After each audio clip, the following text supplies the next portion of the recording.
في شخص بعت لي انه زين ساعديني انا مدمن بتعاطى حشيش ومن هالحكي. بدي احكي لك شيء.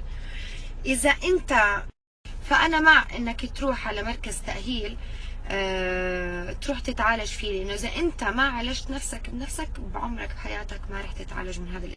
واعرف كثير منيح كثير منيح انه هذا الادمان رح يدمر حياتك زي ما عم بدمر كثير شباب جيل هالايام، وخاصة الموضة اللي طالعة وخاصة الموضة اللي طالعة جديد اللي هي الجوكر، اللي هي عم تدمر عقول الشباب، عم بتمسحهم التمسح، عم بتفصلهم.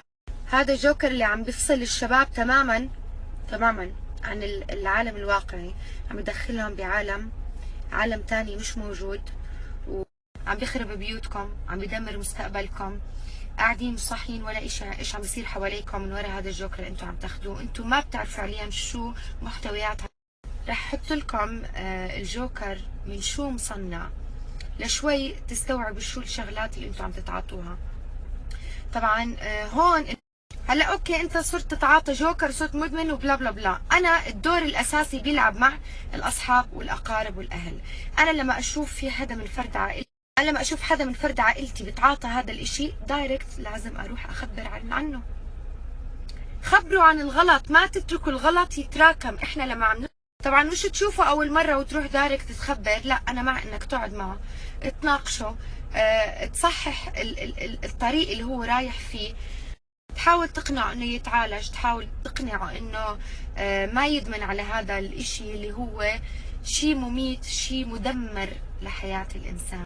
اذا شفتوه تنح وتمسح، انا مع انه تروح تخبر عنه، يروح يتعالج احسن ما يروح فيه.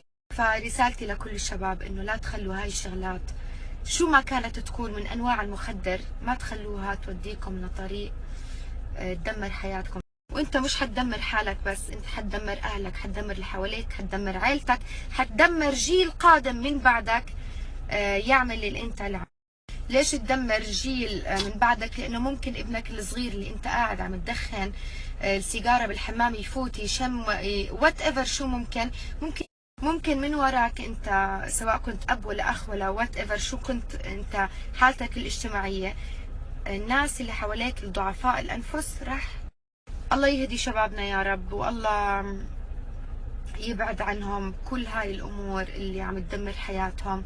وزي ما قلت لكم كل المراكز هون موجوده بالاردن بتعالج هاي الناس، هي مع الشباب. اسحكم فكروا اذا رحت قلت لهم انا مدمن رح يأذوك، بالعكس بالعكس هدول الناس موجودين لخدمتكم، موجودين ليساعدوكم، موجودين ليقيموا هذا المرض اللي هو فيكم، مرض الادمان. فيا رب يا رب يا رب